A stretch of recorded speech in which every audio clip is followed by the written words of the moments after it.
you see me? Can you see me?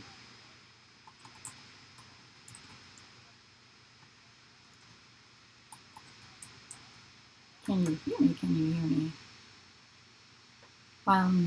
Not live on that end.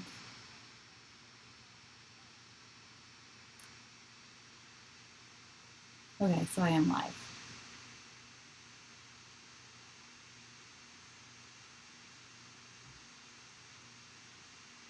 Okay, cool.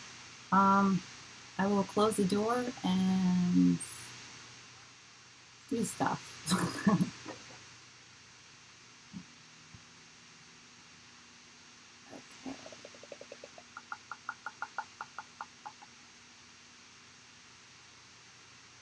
Okay, time to do this. Dog, are you staying with me?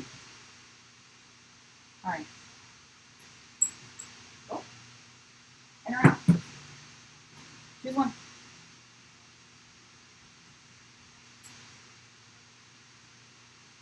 Oh. All right, thank you.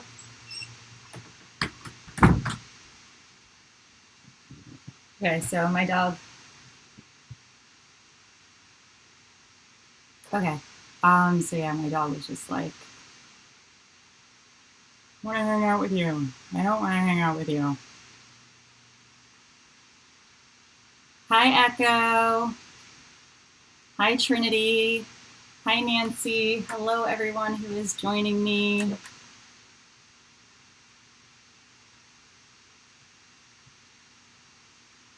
me get the time.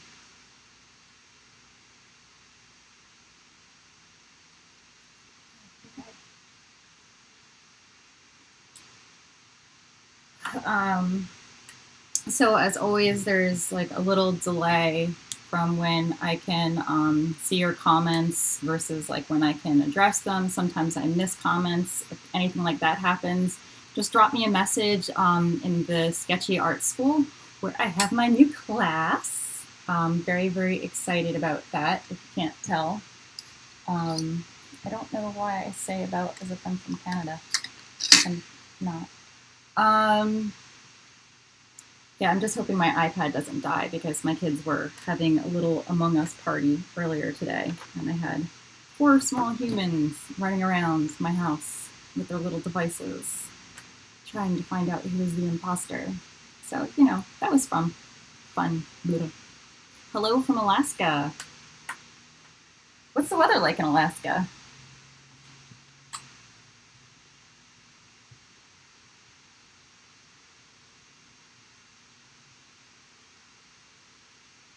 Hi, Kelly.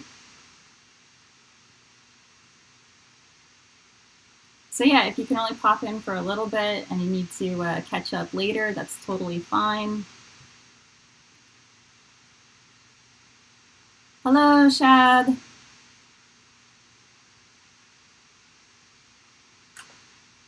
So yeah, it's a amazingly beautiful and sort of warm day in New Jersey, so I'm enjoying it. And all the colors, everything is yellow outside my window, and I'm really liking that. All right, so yeah, we're just gonna hang out and chit chat for a little bit until we get some more people hanging out with us. And I think I put my phone on Do Not Disturb mode, so that should be all good. I feel really weird just like sitting here talking to myself, even though there are people, but not really getting anything other than typing feedback at a weird delay. I don't know. I like it. So yeah, this week we launched my new course on watercolor, and I'm really, really hyped about it because we've been trying to get this course started since like August, but just like keep on hitting road bumps and whatnot. And so finally it is here. And ooh, hello, Ute from Germany. Oh man, I just forgot what I was talking about. Oh yeah, my new class. So yeah, it has a heavy focus on color theory and how you can use color schemes and color theory to help enhance your watercolor painting. So, I mean, if you have any other color theory questions, please just email me or message me. You can message me in the Sktchy Art School, but you have to make sure that you address it to me because otherwise I won't get it. Hello from Texas, Trinity. Tamara, hello from Oregon. And I think I saw Kelly, you're from San Francisco. Ooh. And hello, Karen from rainy Los Angeles.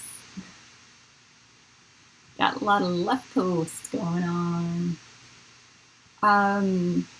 So yeah, it's going to be a really great course. It's completely on demand, so you don't have to like wait a week for the next episode. So you know it's totally bingeable. So I start just going through monochromatic, and then how to use color schemes such as like stark contrast using complementary colors, as well as complementing your piece with different textures. And then I go over how to paint realistic skin tones and to mix the neutral tones from just using 3 primary colors. So you don't have to go out and buy like a bunch of browns and beiges and oranges. You can really mix everything you need yourself. Hello, Carrie from Wisconsin. Okay, Kelly says, how do I know what base color to start with typically? I don't know. Sometimes I just do things really intuitively and I'm just like, I like this color. I'm going to start out with it. If I want to completely go with intuition, I will take whatever my muse is and I will convert it to black and white. And then I'm really free just to only see the value in the shapes. And then from there, I can choose really whatever color I want from my palette. And I'll start with some light and medium washes. I really won't go in with anything dark because you can always go darker, but you can't go lighter with watercolor unless you're using aqua board, which is amazing and erasable. So hello to Bunny Kisses from Vancouver Island. So yeah, that's usually how I start out, is by just starting to pick out some of the medium and the lighter values and working with them. And then if I am going to start using a color scheme, or if I want to add, if I want to go by the colors that the muse presented to me, like perhaps maybe drawing or painting their exact skin tone, I will try to mix as close as what I can. If they have really fair skin, I will try to do like their undertones, whether they're pink or more of like a yellow undertone, and work with that, and then mix some of the browns in there. For fair skin, I typically like to use a lot of raw umber. For medium tone skin, that's when I start to use my translucent browns. And then for dark skin, which I really prefer to do medium to dark skin, because just really pale people, it's difficult to like sometimes accidentally make them look like zombies. So I find it's easier for me to get like those rich, deep jewel tones in darker skin. And that's when I can really start playing with shadows and adding like some really bright pops of like orange and like highlights and like bright yellow, and then maybe using a Payne's gray or even a violet in shadows. And it's, yeah. So sorry, pale people. Sorry, myself. It's a little bit more difficult. And that and painting blonde hair and gray hair, that was always really difficult for me to match those colors. But eventually you just start to play around with the shadows and what colors you can ever so faintly do, like the bare minimal like of color added to water. I mean, like it's like maybe a teeny tiny little speck of color in a puddle of water, and that's how you can get like some really light blonde or gray hair. So brunettes, it's where it's at. And I mean, I guess redheads can be pretty easy too, because I mean, like if I use like an oxide brown or like a burnt sienna, like that's pretty accurate pigment for when you have red strands in your hair. So yeah, all right, we're 6 minutes in, so I should probably get this party started. Yeah, always experiment. Oh, Marie, hello from France, and Lisa, hello from London, and Ice Bar, hello from Toronto. So yeah, let's get this party started. All right, let me switch this on over. Gonna have my little self down there. And this is my muse today. Her name is Emily Kristen. She is a really incredibly well-structured individual from the Sktchy app. I have painted her like once before, except I seem to have lost it. And so today what I'm going to do is I'm going to paint in a very similar fashion where I really want to keep it almost monochromatic. I'm going to only use 2 different colors. I'm going to be working with Daniel Smith Moonglow, which, oops, let me just drop everything. It's a mixture of Verdian Ultramarine and Anthraquinoid Red. I don't know. It's a really cool mixture. It's not a single pigment paint. And then also I want to use some transparent brown oxide, and this is for QR. And what is in here? Gonna tell me what's in here? Oh, this is a single pigment. This is just PR 101. It's just like iron. It's an oxide, and it's sort of reddish brown. So yeah, I chose this muse because I really like her bone structure.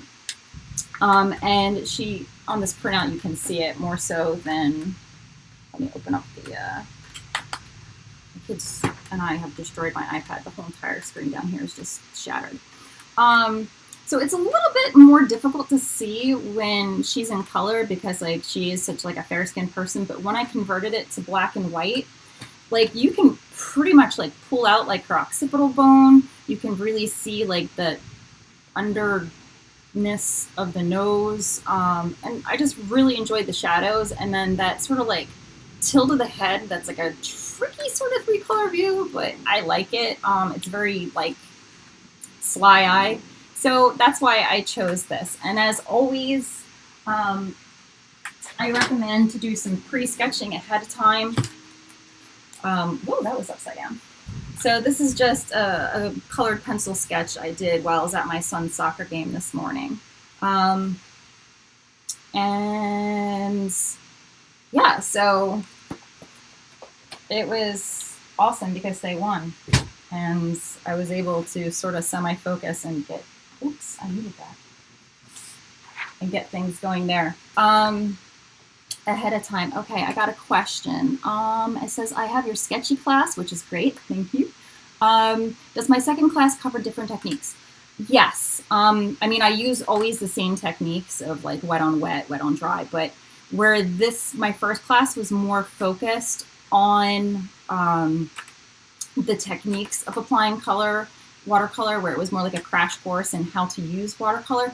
This one is more of a focus on how to layer the watercolor and a huge focus on how to actually use color and have that work for you rather than being a distraction. So I start the course with monochromatic, which I'm going to kind of do today, except I'm using like, I guess a duochromatic, a dual chrome chroma painting, a limited palette. And then I move into like how you can use all those methods for creating texture in the first course into the second, like, but I don't really touch on it that much because I'm more focused on how to use color schemes to get contrast. And then the last portions is just really on how to create skin tones and to use value and color to more accurately depict your subject. So that is that. Those are the main differences, where my first course is more about just how to apply the paint and the techniques of watercolor. So, all right. As I said, let's get this party started. I'm going to do my sketching. I'm going to be using a colored pencil, a rainbow colored pencil, just because it shows up easier on camera. And let me do that. Okay, I'm just making sure I didn't have any messages.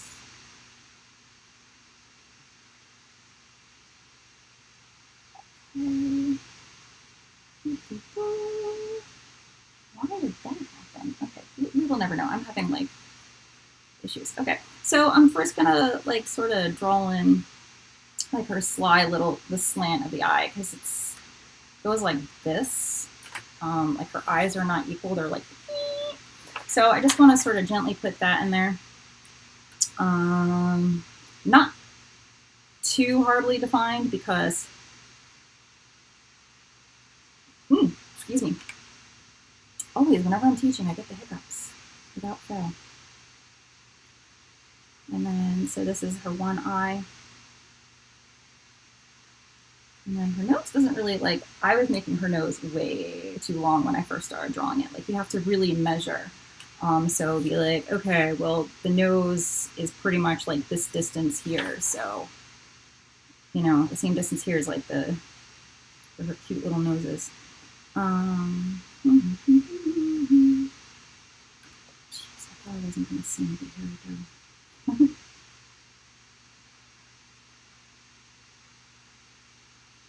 So, I mean, if you are working rather from a printout, but digital, if you want to take away the color, you can always hit the edit button. Then you can choose a different filter, and I'm choosing Noir. And it helps definitely cut out some of the distraction of the color, and then you can see the shadows way better. And you won't get as confused between what is a shadow and what is a shift in color. Because, I mean, definitely sometimes, like, there is a shift in color, that is because of a shadow, but other times there's just a shift in color because like someone's blushing or something like that, and it really doesn't have anything to do with the bone structure. It doesn't really need it to be all that included in your initial sketch. My nip is itchy. All right, Kelly asked if I prefer to do undersketching in graphite or colored pencils. I usually prefer using graphite. I like using 4H pencil because the lead is so hard that it barely makes a mark on there, and it's very difficult to see the sketch. Like, in fact, if I were to do my sketch in 4H, the camera really wouldn't pick it up, and that would be bad. Because then it would just be like 10-15 minutes of me blah, blah, blah, blah, blah, blah, and like doing all these invisible lines. So sometimes I do enjoy using colored pencil just for like an added bit of chaos. I'm like completely lost in what I'm doing. But for the most part, I really try to use those 4H pencils. You can use something like a little bit softer, but I really don't recommend using like a 2B or 3B or anything that is a very soft graphite lead in there. Just because some graphite is a little bit water soluble. And next thing you know it, oh, her eyebrow's way higher than that. Next thing you know it, like you have like random gray bits in your paint. And if you're doing a fairly light painting with like little, you know, delicate colors, you don't exactly want that gray muddying things up. I'm putting this pencil sharpener under my wrist. I have no idea what I'm doing right here. It's just like a mess of lines. Let me figure out what line is what. All right, let's just put in a little bit. Yeah, there we go. That's much better. So then nice, and boop. Just turn that into a shadow. This one I feel so important to, like, that gaze that she has. Like, it's pretty much what I feel she's pushing as my muse, and it's really what I want to push as an artist, capturing this, is that sly eye. So, yeah, I'm just checking the comments, making sure I'm not missing anything.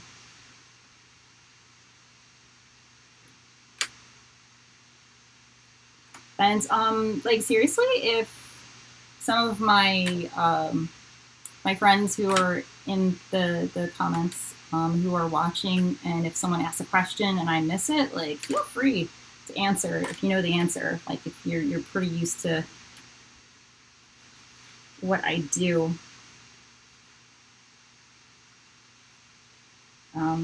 Because yeah, sometimes I just get so into what I'm doing that I'm just like, where's the rest of the world? Why am I here? Like not in the existential crisis, why am I here, but like, what am I doing in this room? Right, Echo?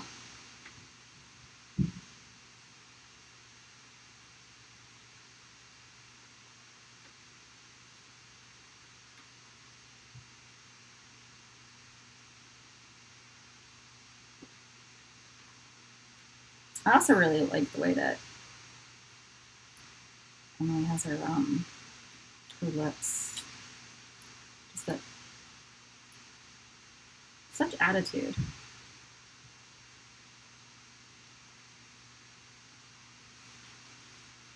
I mean, everybody has different muses that they and expressions that they're into. I enjoy children, smiles, and people being a little bit spunky. Probably because I am a big spunky child.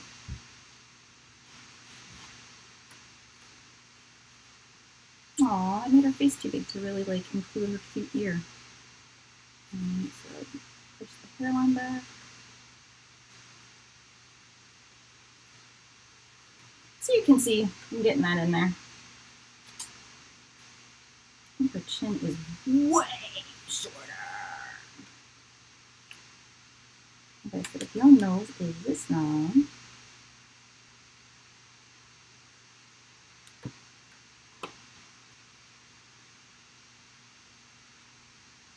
oh yeah, this one.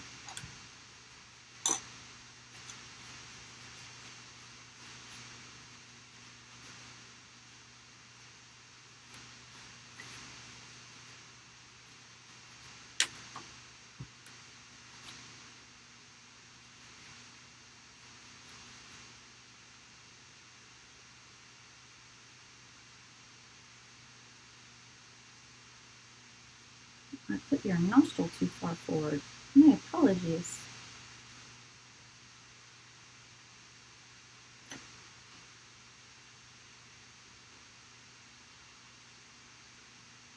It's always really fun also, like, probably should have thought about it ahead of time, but like invite the muse to come to the Sktchy live so they can hear me talking to their face. That's what I do.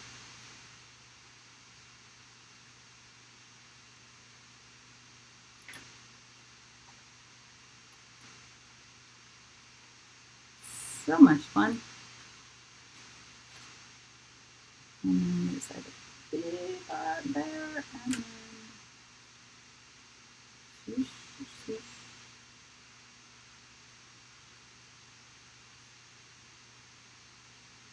Oh, my mom is texting me. Thanks, Mom. I think it's a really great start too.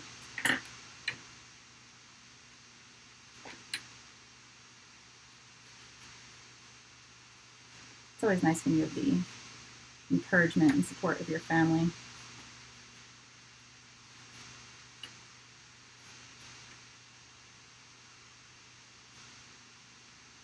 Okay, so I'm pretty happy with how I started. I feel like this is a little bit long here. Does this stuff erase? We will find out.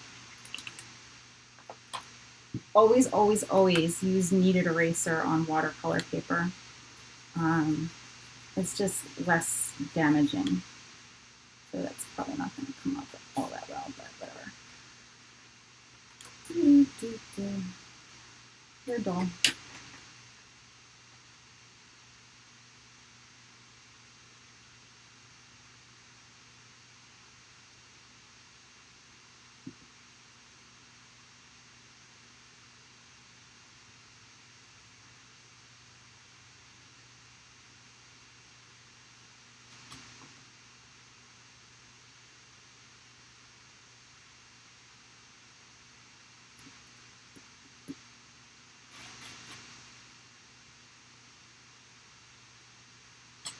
All right, time to paint. All right, so yeah, once I have my initial sketch down, my lines are a little bit messier than I would like, but that's what happens when you sketch directly on watercolor paper. In the class, I give a demonstration on how you can take your sketchbook and you can refine your sketch and then use graphite paper and transfer it onto your watercolor paper. And you just lightly transfer some of your most important shapes and lines through. So then you can go through and do the rest, of course, whatever more shapes you need. But there's less of the lines where you're not quite sure, and you just don't have to worry about finding your shapes. Like you'll have them there. Excuse me. Okay. Move this up here. Excuse me again. Okay, so pulling out my color wheel. The moon glow that I'm going to be using, let me show you here. Moon glow, I just filled it last night. So it's this crazy, sort of like purpley gray. It's really quite lovely. You can layer it over and over again. You can water it down a lot. Oh, another nice thing about, ooh, that's like so shiny. So you can see my values that I have here, like dark, medium, and then you can get it really faint and nice and light. Let me try to angle that. I really love it. If I need to punch up the darkness a little bit, I can add some Payne's Gray to it. And that hint of blue will take it even darker. And because that is more on this sort of bluish violet spectrum, the complete opposite contrasting color to that would be a yellow. But I'm going to go towards, let me do this. So this, let's change this to key color. This way. Okay, and then its exact complement would be the yellow, but I'm going to go to its split complement, which would be more of an orange tone. But rather than using a pure bright orange, I'm going to use one of the less intense versions of an orange, and that will be using the transparent brown oxide. So let me grab a little bit of that on my palette. And this is just such a lovely brown. I mean, if you really, really, really watered this down, I mean, you could use this as a skin tone for someone who is very, very fair skinned. So look how nice. And then, you know, you can grab some more of that and then really darken it up. And these two just, they play really well together because the moon glow is granulating and so it enjoys separating and just being all chunky and fun. And the transparent oxide is more staining, so it will push around the moon glow and stain the paper, and it will even stain other pigments, which is really fun. So it's good to get to know your personalities, because I mean, there's color theory in ink and color theory, like math is in like very theoretical and almost like an equation, but then there's the actual use of pigments and what nature gives us and how those pigments are going to behave. So you have to somehow, as an artist, like wrap your mind around, you know, color theory and then color actuality. So it's fun. All right, so with my number 8 brush that I did not clean very well, I'm just going to put a really fun wash of color. What am I saying? A wash of water all over her face. And I am going a little bit up into the hairline, but I'm trying to keep the background dry, because watercolor, as I always say, it only goes where you let it. All right. So let me bring you over to my palette view. I'm gonna actually clean this up. I have lots of Payne's Gray on here. I really hate cleaning my palette, but gotta do it sometimes. So this is how I will prepare myself. I'm going to take some very, very moist moon glue. You know, I'm even gonna just squeeze myself a drop directly from the tube. Like literally, teeny tiny drop. And moisten that. Okay, so you can see that's really nice, rich, almost opaque. Okay, then in this area here, I'm gonna take some of that, but I'm gonna add some more clean water to it. And then I'll take some of that and add even more clean water to it. Notice how I emphasize clean water, because if you add dirty water to it, it's not going to be as intense and beautiful. That's how one way you can get muddy colors is not properly cleaning your brushes. Ooh, see how it's like separating? Can you, isn't like the camera even picking that up? I don't know. It's beautiful. I love it. And then this area here is where I'm going to keep my transparent brown oxide. And these are more like, moon glow is kind of like a vanity color, I guess, because it's not really essential for a palette. You could probably mix something very similar for yourself, so I don't want everybody like going out and being like, must buy moon glow because Lauren already used it. No, you know, you don't have to do that. What I do want you to rush out and do is go and buy my watercolor class so you can paint with me. And learn how to use my goofy style. But no, you don't have to. You don't want to. It'd be really nice if you did. I'm still not good at marketing. Okay, so I have my values here, so you can see how my palette is set up. If I tilt the camera up here, you can see where my rainbows are. I usually keep like my neutrals to this side, and then keep like all my rainbow stuff up there. All right, let's switch the view back to here. I said I wasn't gonna sing, but oh well. It happens. I'm gonna try to, no, attempt to prop you up. You're gonna look at me. Hey, okay.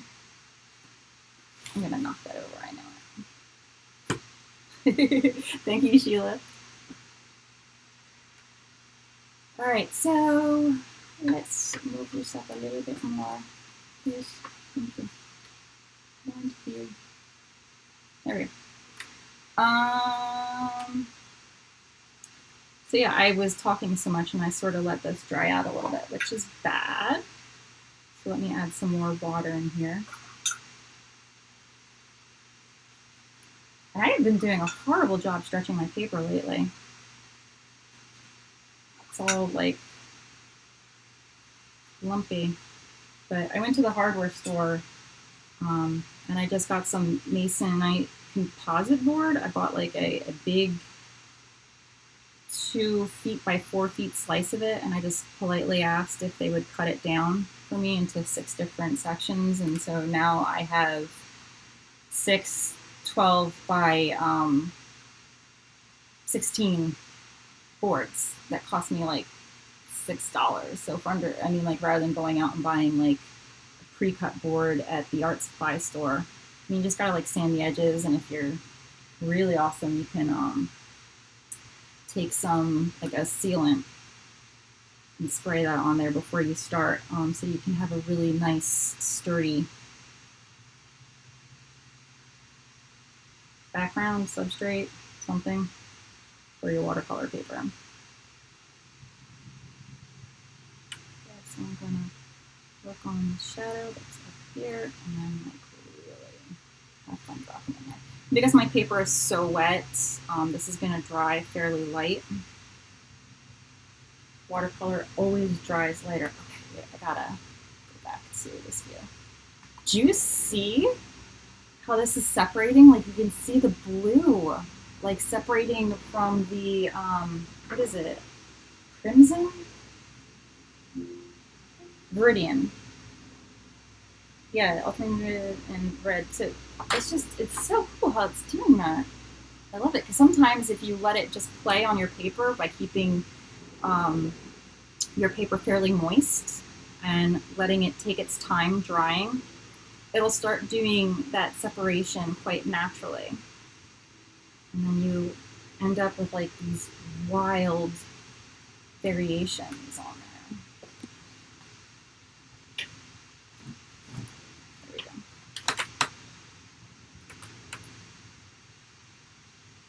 And if you start hearing happy noises in the background, that would just be my children hanging out with my awesome husband. Who is the one who said, hey Lauren, I heard about this thing, this app. You should download it. It's called Sktchy. It's supposed to be like Instagram for artists. And I was like, okay. And then I did. And now they hired me as a teacher. And that's cool. Thank you. He encourages like so many wonderful things in my life. I'm ever so grateful for that. Alright, so what I'm doing is I'm starting to take from my darkest value of the moon glow, and I'm loosely putting into the areas where the deeper shadows are. Everything is still very wet, so I cannot get any hard edges. Because they're hard edges and they're soft edges in watercolor. So where's my example of that? I go over this in my first course. Can't find it.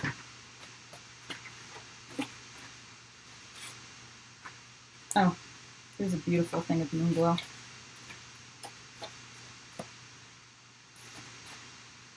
Can't find it. Okay, so anyway, I'll just do it on here. All right, so a hard edge would be where you paint directly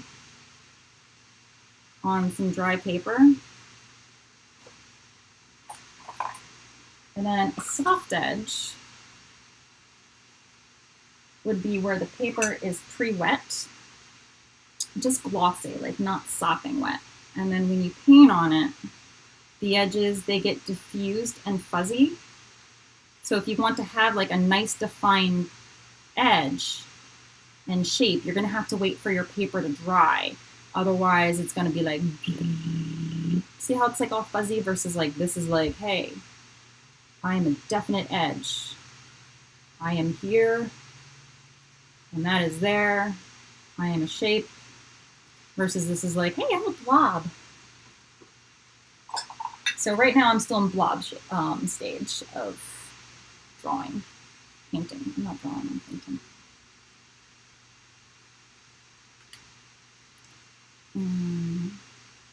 Which is nice for when you are painting someone with youthful skin, who doesn't have any crinkles. Patrick Starr had a really, really good metaphor for wrinkles in an episode of SpongeBob, and for the life of me, I can't remember what it is. I'll remember at 3 o'clock in the morning and post it on the school. So, and some people have actually already started posting their work from Sktchy Art School, from the new course, and I was like, whoa. Some people are posting the work, and I'm like, oh, wow, why are you taking my class? You should be teaching me. There's some really awesome talent. So now I am adding some of the darker value to these areas where there are deeper shadows. So I'm starting to pick up some of these areas here. Under here, I'm gonna have to darken her upper lip. I'm gonna leave the rest of the work around her eye for when my paper is a little bit more dry.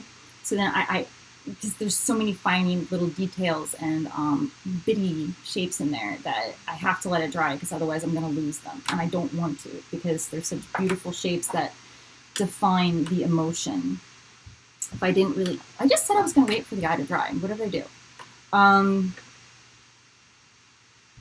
Do as I say and not as I do.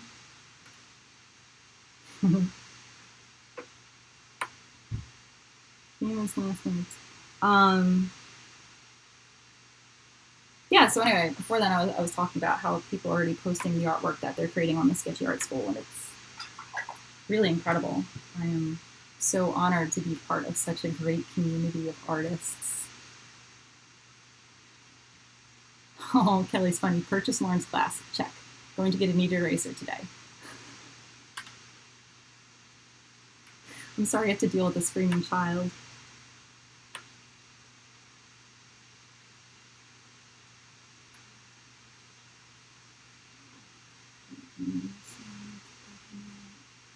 All right, now I'm going to play a little bit with why this is still like crazy, squishy. Gotta love my very crazy terminologies. I made her eyebrow way too high. And I'm going to just drop in little bits of the brown oxide. Just in areas I feel that like the sun would kiss her face and give her like some sort of like highlight or like a bronze or something. I mean, clearly we don't have purple people walking around, or maybe Halloween. Or if you're playing Among Us.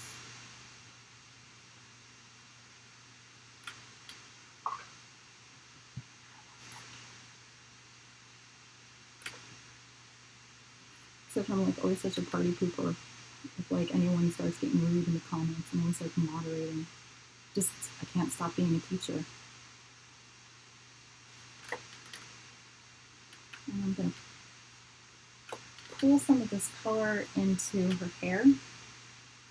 Just so I don't have any like I want it to look like there's skin, like scalp under the hair. So I always try to put whatever I have under there. Otherwise it just looks weird to me. All right, so I need to let that dry a little bit. Sheila, I'm so glad that you can laugh with me. It's always fun to do that. Laughing is definitely such a wonderful mood changer. Especially like when I laugh with my kids. That's like the absolute best. So what I'm doing is I'm just letting this dry a little bit while I'm talking, and I'm going to see if I can find that SpongeBob quote.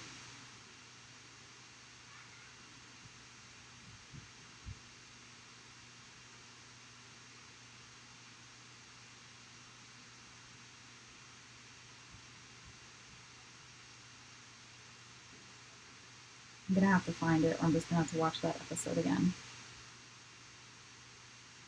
What time is it even?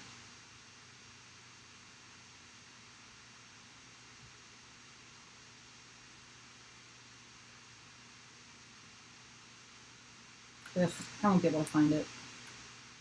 And I'll just end up like wasting time. Because, yeah, we only have so much time together. Although there is nobody teaching after me, so if I go over a little bit, it won't be like the end of the world versus like with France's classes before mine, like she has to, you know, get on that. So another tip that I give in my class is you can actually create yourself a nice value scale of your paints. You can make one of these for each of the pigments that you have in your paint box. And so you'll know what a super light, light, medium, and dark look like. And then you can compare this to a printout of your portrait. So then you'll know, like, okay, I'll start out by putting this. I mean, you can even do layer by layer, and then let that dry. And then next layer, go in and put all the areas that would be the next darker value. Let that dry. I tend to work in layers and glazes. I don't know how I learned how to do that. My mom was telling me, she's like, you work in like such a different style. Like, I think it's like a English style or something. I'm like, I don't know, Mom. You're the one who has like the watercolor backgrounds. I just paint. I think it's still a little bit too wet there, but I'm going to add some more value in here to her hair.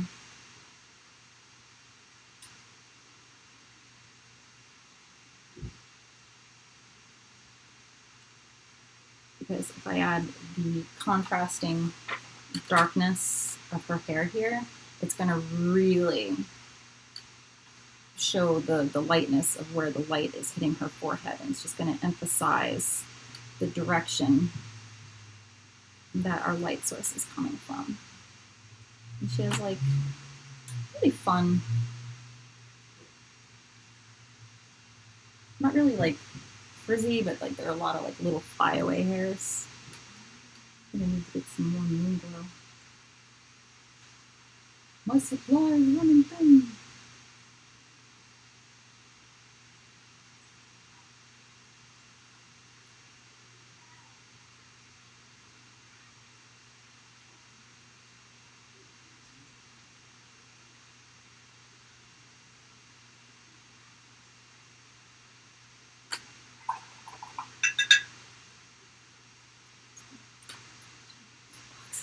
Jennifer is saying that she got 2 boxes of the Kohinoor pencils for pre-sketching. They are really fun, just because they have like a little bit of chaos in your underdrawing, and if you do want your underdrawing to be visible, it's a fun way to have it show through, because it just adds a bit of randomness to it. Unplug that, plug this in. I did not fall into my cup of tea.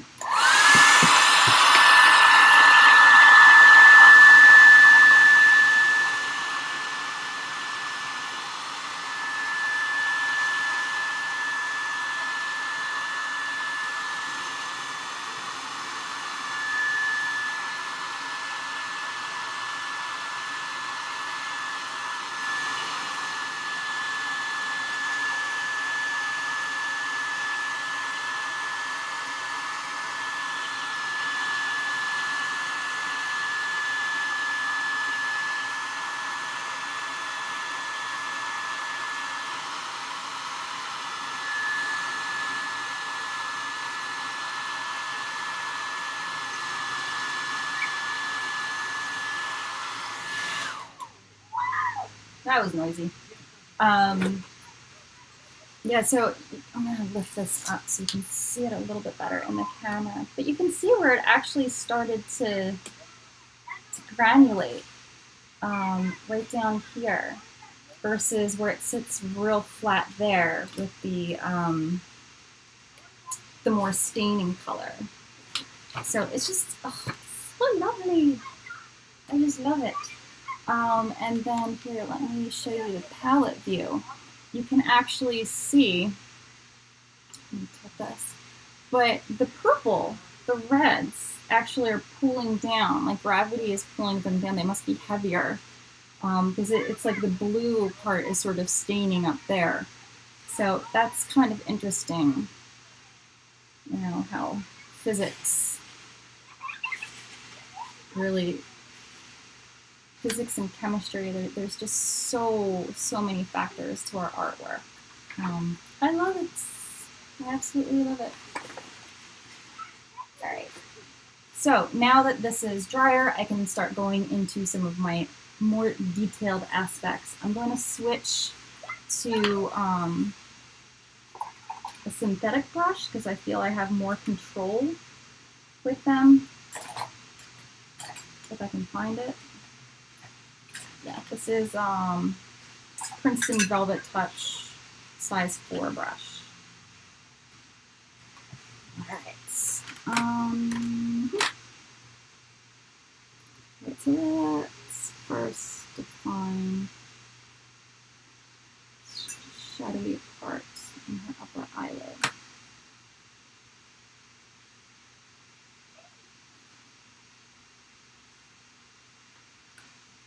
And to get the edge of the iris. I really want that to be nice and dark.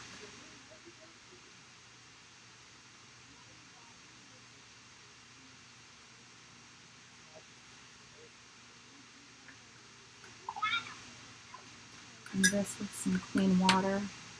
I'm always dabbing my brush after I put it in my water. Water control is so huge.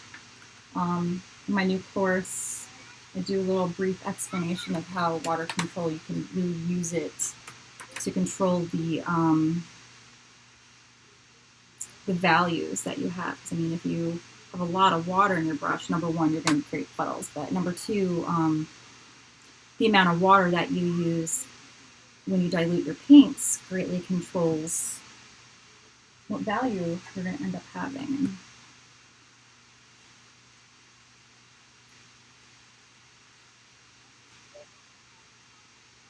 Remember that eyes are spheres that are lodged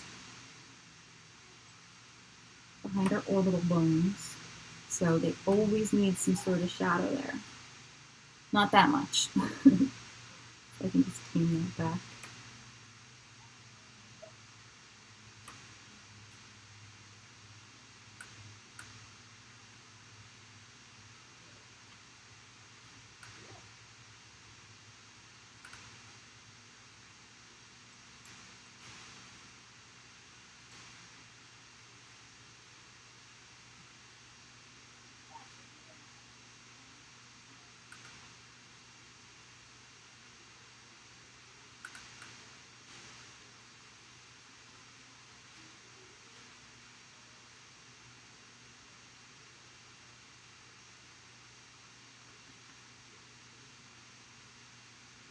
Now I can put some eyebrow hairs in there because I put skin under them. One thing I cannot stand is when my students go to like first start doing portraits and they'll begin shading and they'll shade the entire face and skin and everything, but they like won't put like anything over the lips, and they'll have just like these white lips and like these white like stretched out triangles or rectangles where the eyebrows should be. I'm like, there's like skin there. Probably don't want to ignore that. So, gotta treat the face with some unity. And now I just created a little mixture of the oxide plus some of the moon glow. And I'm going to use that to paint in this interesting shadow here.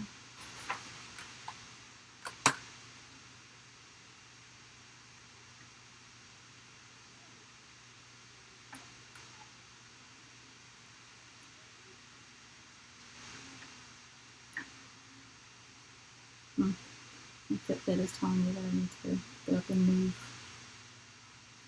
No Fitbit. I'm not going to get up and move. I'm busy.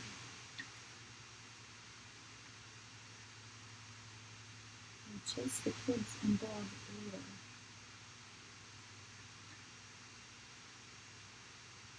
So right now I'm just layering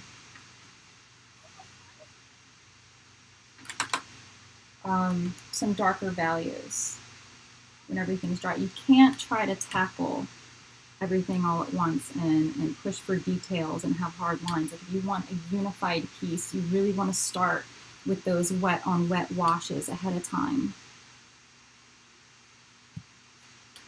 And that will really help unify your artwork and give like an overall tone to something. And also limiting your palette. Making sure that you don't use every single color that you have in your paint box.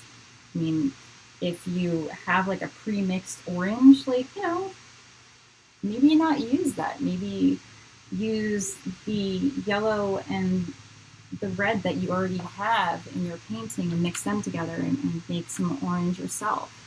And it will match much more greatly with what you're doing.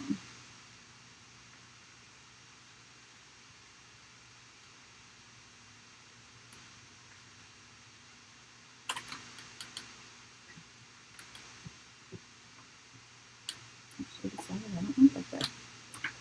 I'm gonna blow it up.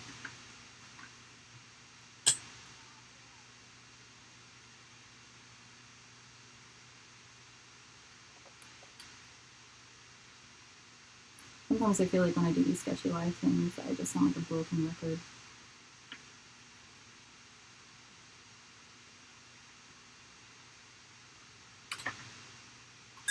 Oh.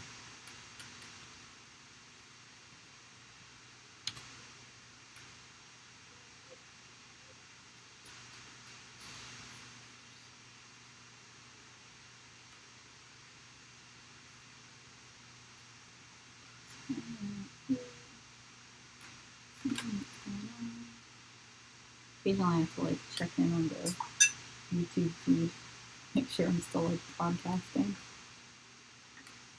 Because that would be really not fun if like everything just cut out and I'm just like sitting here, talking to myself. More so than I already am.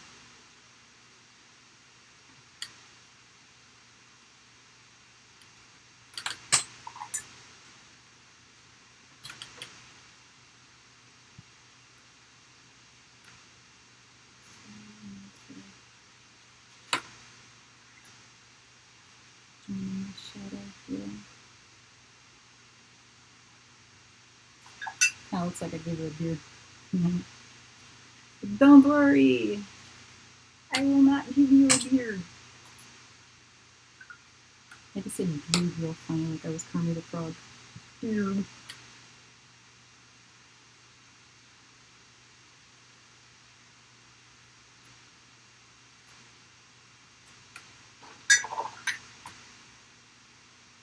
I really like how this is turning out.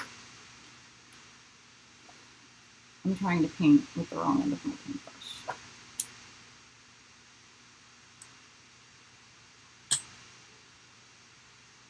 That would not be very successful.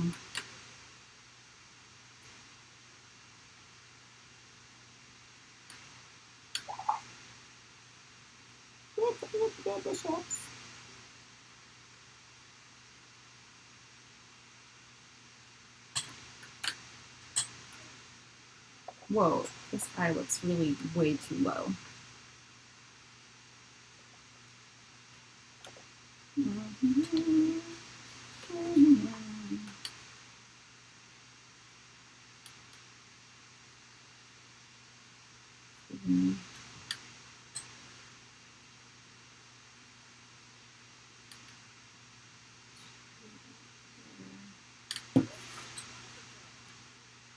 Whatever, I'll just sort of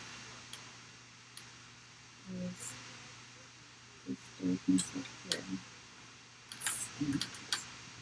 Yeah, that eye is like way too low. Also way too exposed. We can fix it! Sí se puede. Yes, we can.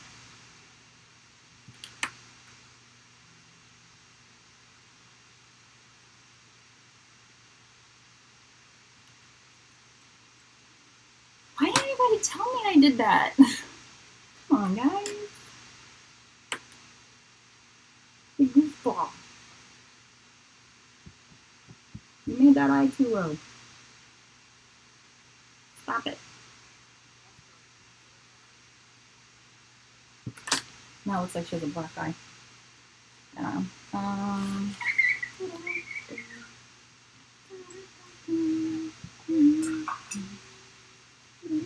I love that. This is all brain cell.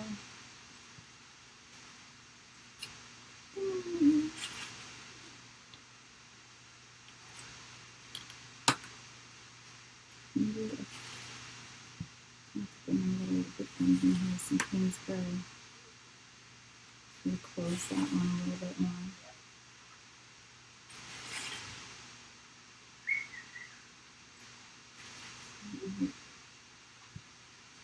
Really too wet to be doing this right now. No.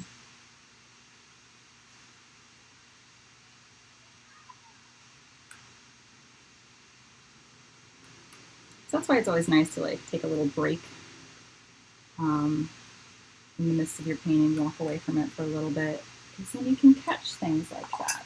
You can prevent yourself from overworking things and come back to it and be like, hey, you know what, I'm more done than I thought, or hey, you know what, like I got some adjustments to make here.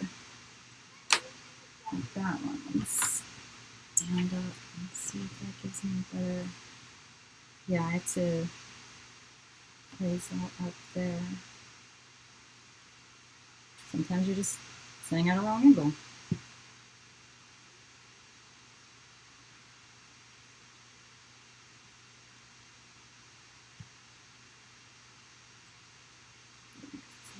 Right over here.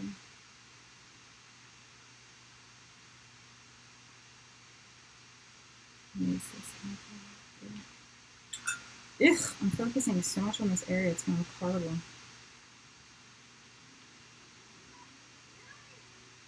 So we're just gonna start ignoring that area. And hopefully my mistake will just go away.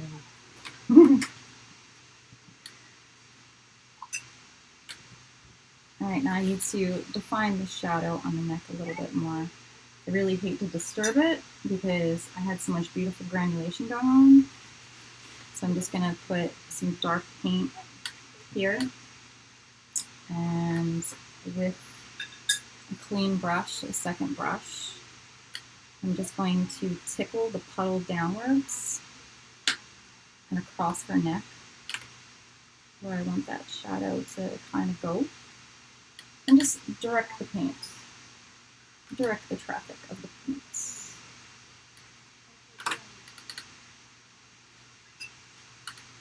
And then it'll be able to still do its neat little moon glow thing.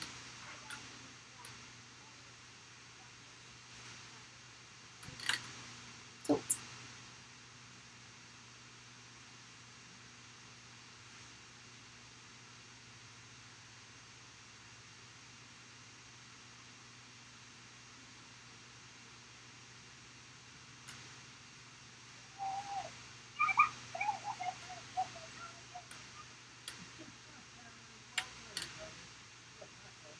Gosh, I love those little voices.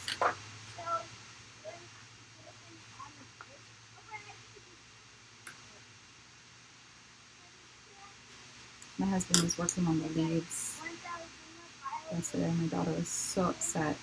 She really wanted the leaf pile that she and her brother had raked up from the patio to stay. And he's like, all right, you know, I'll leave it up there for you so you can have something to jump in. And this morning I'm walking my dog and the dog's like, hey, pile. Tosses her ball in there and then jumps in after it. Like the dog tossed her own ball.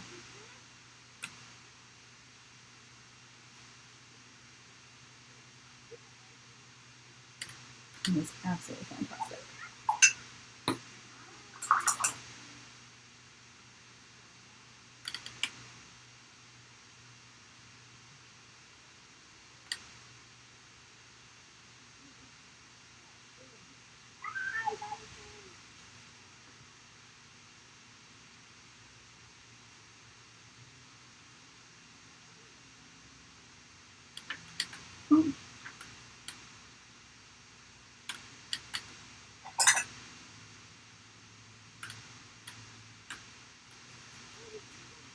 We're out of time. Oh my goodness. So yeah, we are getting pretty much to the end of our session together. I could probably go on and work this painting for like another few hours. I won't. But I will finish it up and definitely post it onto the Sktchy Art School. As always, if you have any questions, please, please, please do not hesitate to just message me there. I try to make myself as available as possible because I know I really appreciate critique and help from my, fellow artists out there, and I want to try to offer the same. You know.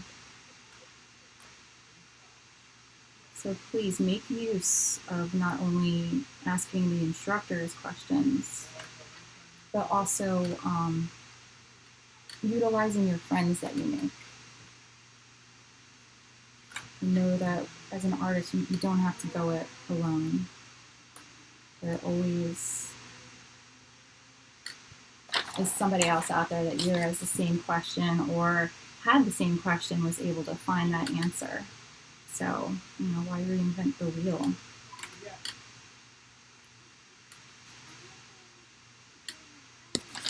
Somebody's like little whiskeys.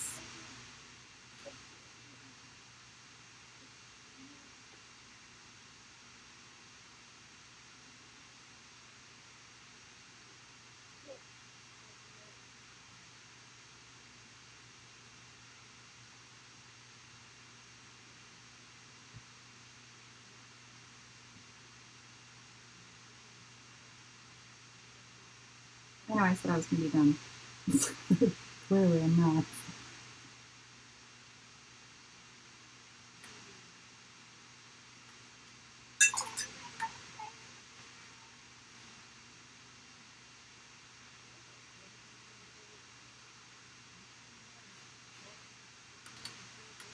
So yeah, this is where I'm going to stop for now. No, I'm not going to stop. I want to just work on one more shadow. I can't stop. I must stop. Right.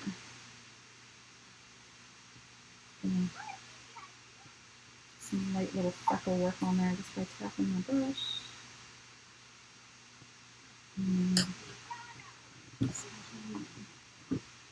Yay! Okay. So that is that. Please remember that I do have my new course that just dropped. So if you want to check that out, it is Portraits in Watercolor with Lauren Arno. And it does have a heavier